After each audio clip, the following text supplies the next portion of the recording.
Hey, how's it going?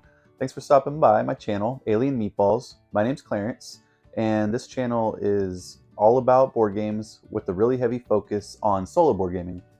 This video in particular is all about solo board gaming. So these are my top 5 solo games that I like to play solo that were released in 2023. And I used BGG. So if BGG said it was released in 2023, that's what I used as the source. And all of these games can be played like they have solo right out of the box. That being said, if you like my videos, please like, subscribe if you want to see more, and I'm going to get right into it.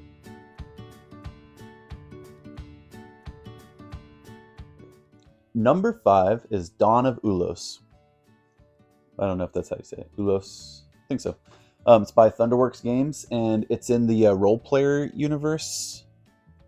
But it's not really. It's in like the same world as role player, but it's not like role player at all, except for the theme. So this one is an economic game.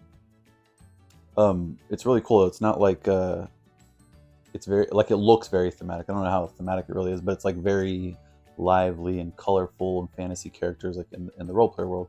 So what you're doing there's a lot of different factions that you can choose from, but each game you'll have like 5 different factions that are out on this map, and they're kind of building up through tile placement. They'll be growing like their area of the world, and then there's a track. The track will be showing the rank of each of those factions, and then they all have a value based on that rank. So let's say like the elves or the goblins are like down at the bottom, rank 1. Well, every faction also has a deck of cards. Every card is the same, but they'll have like a deck of cards that you can buy. And so you will be trying to buy these cards while the factions are low. So the goblins are like rank 1, and say I buy some of their cards. Well, those cards are going to be pretty cheap because the goblins don't have a high value right now. If the goblins were rank 12 and I bought those cards are going to be more expensive. So I buy their cards while they're cheap, and then later on in the game, while the goblins have now ranked up higher, if I sell those cards, I'm getting more money for them. Or if the game ends, my cards are going to be worth value, or a higher like value based on where those different factions are ranked. So you have 5 of these factions going in rank, and the way their rank goes up is based on tile placement on the map. So on your turns, you're going to be playing tiles out, and you're going to be building up these sections. It's almost like little islands for each of these factions, and they'll be growing out, and the bigger that they grow out, the higher their rank will go. And then if they connect to other factions on that map, they'll have a little battle. And so when they battle, it's pretty simple, but each of their rank, they'll have like a strength based on their value on that same rank track. It will tell you what their strength is. And then when you're playing, you can pay some of your cards to increase one of those factions' rank, or any of the factions' rank. So you can play cards to increase the ranks to try to manipulate that fight to go the way you want it. Then the AI also is collecting cards. So you're playing against an AI, and it has cards, and it's going to secretly play a certain amount of cards too. So you don't know exactly what the strength is going to be. So if you want one of those factions to win, and maybe you've been investing in them and you really want them to keep their island or stay strong, you want them to win that fight. So you're going to play some cards. But what's tricky is you don't want to play all your cards, because if you do and then they win, well, you don't even have any more of their cards anymore. So it's kind of pointless. So you got to play just the right amount of cards to try to make sure that the faction you want to win wins without playing too many of your cards. And so a lot of that has taken place throughout the whole game, and it's a lot of fun. So it's really like economic based, you're trying to buy while it's low, sell while it's high, and do all of that. But it's through tile placement and fun factions. All of the cards that you have also have a special ability. So like the goblins, their deck of cards will all be the same, and they all have the same special ability, which is kind of nice because it's easy to kind of learn. You learn what that special ability is. But the fun part is like you can play those special abilities, but you're spending your cards. And so it all is this push and pull of like spending these cards that are also how you get money. So that is Dawn of Ulos.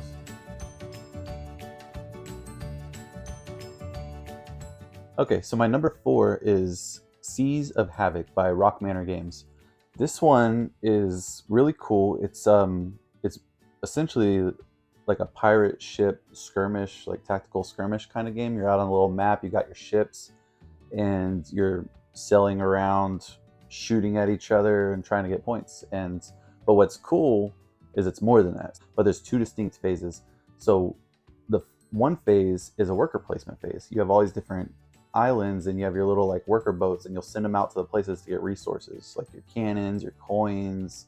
There's a resource called sale. Then there's a market and you can be getting cards to add to your deck. And so this is a deck building game. And so you'll be collecting your different resources, your cards. You can try to get the first player token. And then in the second phase, you're out on the in your boats and you're playing deck building cards. Or you're playing a deck building game, but you'll be playing cards that have like little grids that show you how your boat can move. So that's pretty cool. You can't just like move however you want. You have to like have the cards that are going to let you move. So you're trying to plan around that.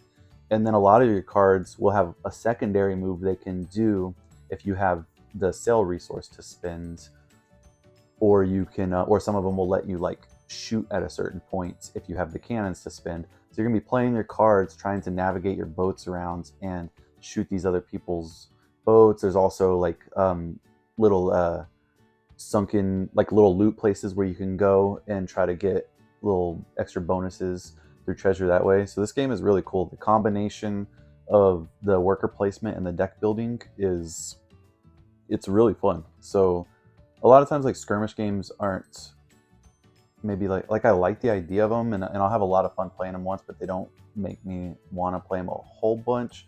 But when they start adding in like these extra little things like the worker placement, some of these more like Euro-y mechanics or just like fun strategic mechanics into the skirmish battle, man, it's so fun because skirmishing is fun, but I don't want to be able to do just whatever I can want to do.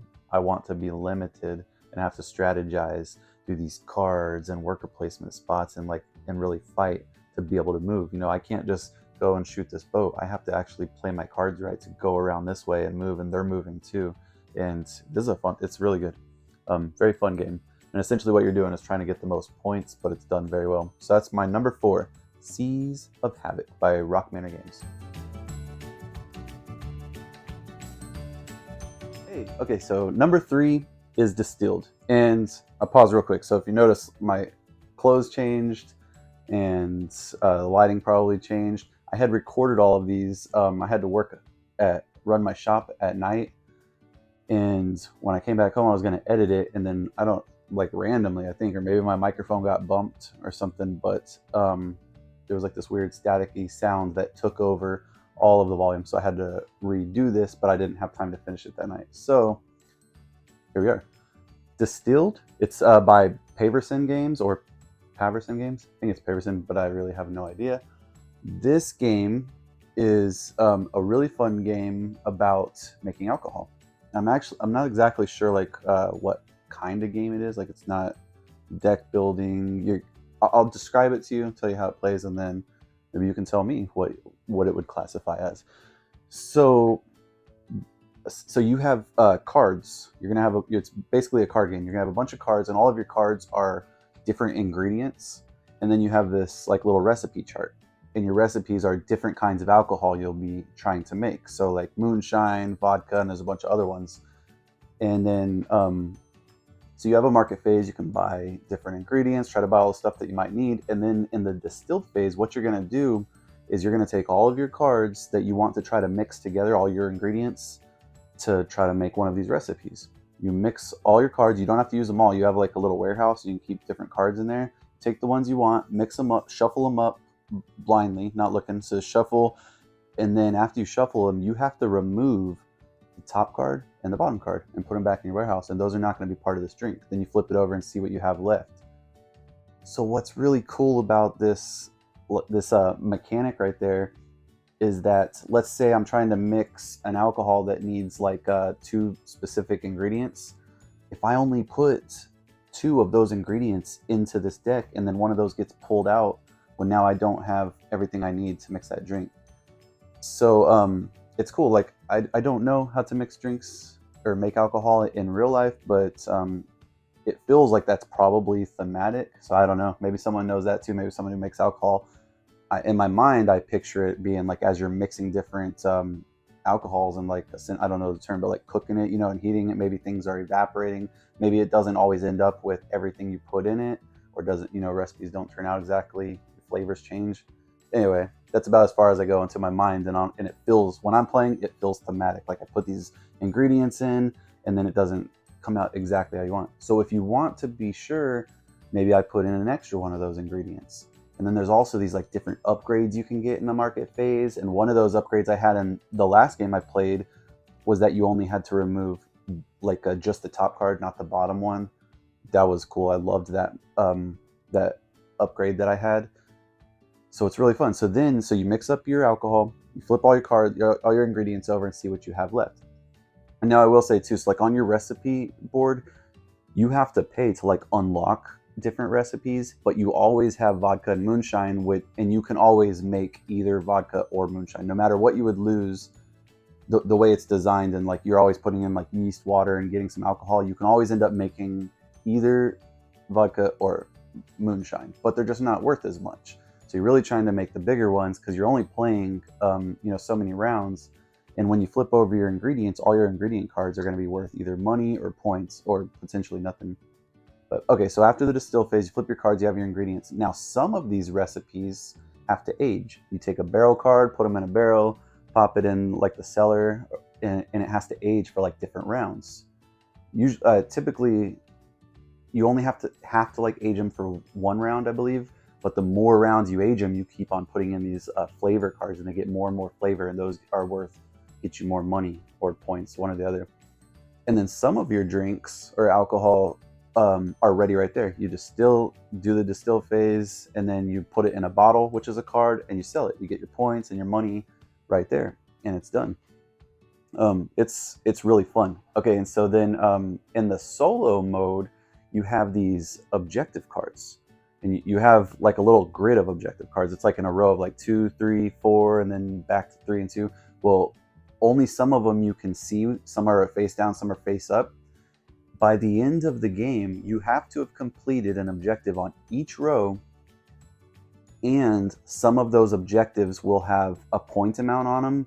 And by the end of the game, you have to have achieved a high enough points for like that total amount of points. So it's really cool too. So you're picking as you go, you're kind of like, you start on the bottom row. Once I do one of those objectives, I can now advance to the next row, and do an objective that's like vertically adjacent to that objective card. So you're working your way up this grid, kind of picking which objectives you want to go for, kind of picking like how much points you're going to need to get, and it's done really well. It's fun. So yeah, I like this game a whole lot. The production is so good. It's all good. The cards, the artwork. This is a really fun game. Still not exactly sure like what you would call that, but essentially you're trying to like it's almost like not set collection, but kind of like you're trying to get what you need to build a recipe. So there's a lot of things that do that, but not like this. I haven't seen anything do it quite like this. And then how you take the card from the top and the bottom, that's really unique and fun. So yeah, Distilled.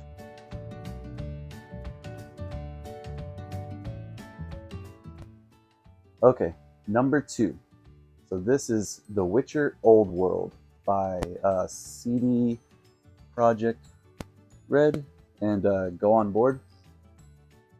This is my newest game to my collection that I'm going to be talking about on this list today. I just got this game. I missed the Kickstarter, but luckily my local board game shop, the Printed Meeple, got some in, and I was so excited. So I never played, I never played The Witcher, the video game, like when it had originally came out, but I have played it a little bit, barely, like kind of recently. I played it on Xbox, and I was thinking, it's pretty cool. I think I played it for like a day, maybe.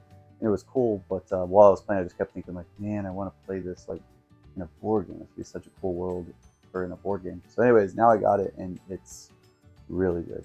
Obviously, it's number 2 so far of the games that have come out this year. So this game is like overland adventure map that you're walking around on the map. There's monsters out there. You're trying to fight and kill the monsters. In the core box solo game, you are trying to like beat the monsters, and you'll get like a certain amount of points. But I have the expansion that has legendary hunts, and it adds one extra like baddie monster in there that actually like roams around the other monsters. And you have 3 monsters in the core box that are just out there, and they kind of sit there. They stay in one spot until you decide to go and fight them. The legendary monster, he or she, or it like moves around. It has a little deck of cards in it, and it will move each turn and be causing destruction to the spaces behind it. And then you can also go get those little like destruction tokens, and they give you little bonuses. And also, the more destruction tokens you've picked up give you a little advantage against that monster in your final battle. So ultimately, in the legendary hunt, I'm going to describe that one. It's essentially the same game, except you have the one extra monster. So everything else is the same gameplay. But in the legendary hunt, instead of playing for points, which the points is based on like how fast you end up going and killing those monsters, I believe. But the legendary hunt, you just have to beat that monster within a certain amount of time. And so it's a deck building game. So each turn you're going to be like moving on this map, and then you will either like explore your little area you move to, or you're going to fight a monster. And when you explore, you flip over a card based on whether you're out like in the wilderness or in a city. It's going to have some narrative. You make a choice, and that's what you do with exploration. And then when you decide to fight a monster, you have a deck of cards. Your decks of cards, so when it's, say you go up, you're going to fight a monster, you take your cards, and you're going to try to play out a combo of cards. All of your cards have a little like color, like these little like color tabs on them, like little blue tab, yellow, red, and then they'll have like little actions. So when you play your cards out, you want them to kind of connect with the same color, like blue to blue, and then on that side, red to red. The more you can combo together, you'll get to do more actions, like you'll get more attacks within one hit. And then say I do 6 damage within a comboed hit to this monster. The monster has a deck of cards, and I have my deck of cards. That's also your life. So I get to remove 6 cards from that monster's deck. And then when the monster attacks me, if it hits me for 4 damage, it's going to remove 4 cards from my deck.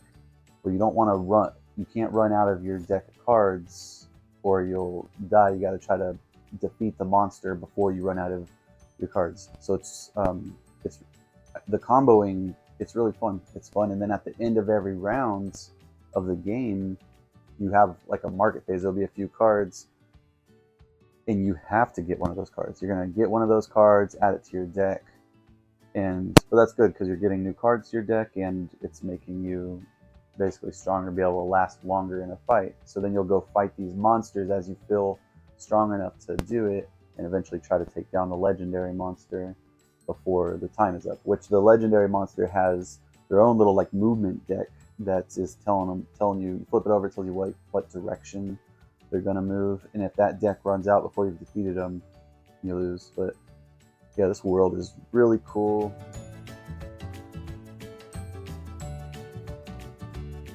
Okay, so my number 1 game so far this year is Scarface 1920 by Redzin Games and Big Child Creatives. This game is so fun. This is a deck building and surprise, deck building and area control like hybrid game. It is so good. Obviously I love deck building, but I love deck building when it's combined like that with something. That's when it's like really so good. And so this one, deck building and area control, is super fun. This one has been about like 4 or 5 months or so when I played, but yeah, when I got it, I played it like 4 times in a row, and it's I just don't do that very often. I don't usually play like back to back, but it's really fun. But yeah, it's been a little bit, so I don't remember all the like little mechanics, exactly. But the gist of the game is, so you got your area control map, and you have your gangsters. You're trying to go out there, take over your different territories. You have little cars that can help you like travel a little better. You're trying to build up little businesses. You're trying to get alcohol and guns and do gangster stuff. you're going to go to each other's territories and fight and try to take them over. There's event cards that's set up, it's kind of like a newspaper, but it'll flip over and that's like your event that will have different things happen to keep the game fresh. And so then the deck building part of it, on your turn, you're going to play out your cards, and that's your plan. And then each of your cards is going to give you like your it's like your amount of influence and combat and stuff that you can do. I think it was combat, I don't remember exactly, but tell you like how much actions and things like you can do, what kind of actions for that turn.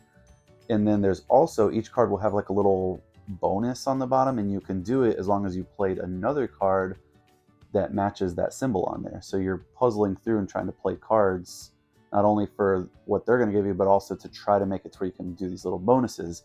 And so that's really cool.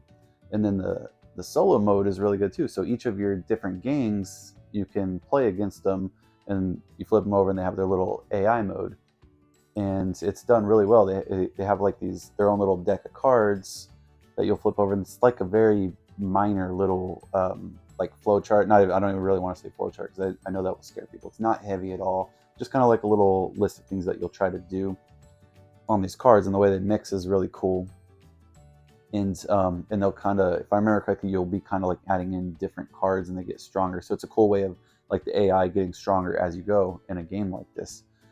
And the one thing that if I remember correctly, all of the different games you played though, like are exactly the same. I hope that's not true, but I can't remember the different gangs having anything that made them play different. I think they all use the same deck of cards. And I was looking at like their boards before I recorded this, or like the other day before I recorded it, before my recording got messed up and I had to do it again. But they all seemed, I'm pretty sure they all seem the same. So if anyone has played this game and you remember better than me, or if like these AIs are different in some way, if you could remind me of that. I'm gonna play it again too, and then I'll know. But if you know, definitely if you could tell me. So what the other thing I did, there's a little expansion, and it's like the enforcers, and I think there's like 3 different ones, and you can add them into the AI, and then they add a little bit of flavor. And so depending on what enforcer you'll pick, they do different things. And so I did play with that a little bit, and I liked it. It's I think it was a little bit harder, if I remember correctly. So that was one thing too. When I played, it was a little bit on the easy side if you just played like by the default, but you can adjust the difficulty, and I was able to adjust the difficulty and with the mix of the enforcer and get it hard enough to where I would lose. So yeah, this game is really fun. There's an expansion right now on crowdfunding. I think it's GameFounds. Definitely back that. I know it adds a couple extra like gangs, and it looks like they add in some unique little mechanics to those gangs. And I'm really hoping that the AI do have their own flavors. Worried that they don't, but I hope they do, because I don't know, that's just cool. You want them to play different. But either way, like, I would still get this game again. I love it. It's still my #1 for the year, and I'll still back everything they come out with it. Because you can play as any of the gangs, against the AI. And they do play, different when you play as them. They have and especially these new ones that I saw that's coming out. It looked like they had like this, oh man, I can't. One was like actually had these like little, maybe like drug packets that you're actually like a whole different like resource or something you're trying to move around. One had like alcohol, these little bottles. I don't know, but looks really cool. Highly recommend trying to play Scarface 1920. I don't know like if you can get it. This was a Kickstarter that I had got, but super fun. Production is awesome. The artwork is awesome. The mechanics are awesome. It's really, really good. Yeah, so #1 of the year so far is Scarface 1920. I'm really interested to see if, when I do my final list, my top games of 2023 at the end of the year, after I've played more, if this will still be the #1 or if anything's going to push it, if my order is going to stay the same even of the other ones. So I'm looking forward to it. The games are getting so good. Like, so good. I love it. Anyways, thanks so much for checking out my channel. My channel is Alien Meatballs. My name's Clarence. If you want to, keep getting notified of my next videos, just hit that subscribe button, like the video. That all helps my videos keep getting sent through the algorithm. But yeah, thank y'all very much for checking it out. and see you later.